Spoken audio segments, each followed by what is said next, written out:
ఈరోజు తెలంగాణ ఏర్పడి 10 సంవత్సరాలు అయినప్పటికీ ఇందిరమ్మ కాలం నుంచి గత 60 సంవత్సరాల నుంచి ఇందిరమ్మ ప్రభుత్వం నుంచి సోనియా గాంధీ కాలం నుంచి కేసీఆర్ ప్రభుత్వం నుంచి ఇప్పుడు రేవంత్ రెడ్డి కాలం వచ్చింది. ఇప్పటిదాకా పేదల గిరిజనులకు భూపాలపల్లి జిల్లా దగ్గర అయితే మనం ఉన్నాం. ఇక్కడ గిరిజనులకు పూర్తి స్థాయిలో మీరు వెనుక చూడొచ్చు, ఇటు చుట్టుపక్కల చూడొచ్చు. ఇప్పటిదాకా ఇల్లు లేకుండా పరదాలు వేసుకొని మీరు ఒక్కసారి సైడ్కి రండి, నేను చూపిస్తా ఒకసారి. ఈ పరదాలు కట్టుకొని రాత్రి పూట విష పురుగులు వస్తే కానీ వీటిల పరిస్థితి చెప్పుకోలేని పరిస్థితి.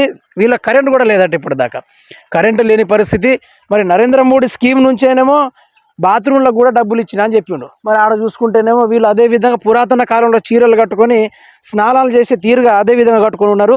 మనం ఈ గుడిసె పరంగా చూసుకుంటే ఒక్కసారి మన ఇటు సైడ్ వస్తే ఒక్కసారి లోపల చూసుకుంటే వీళ్ళకు మన ఇంటికి ప్రొటెక్షన్ చేసుకోవడానికి నానా రకాల ఇబ్బంది పాల్పడుతూ ఉంటాం. కానీ వీళ్ళకు సైడ్ ఓన్లీ పొరగలతోటే కట్టుకొని నివసిస్తూ ఉన్నారు.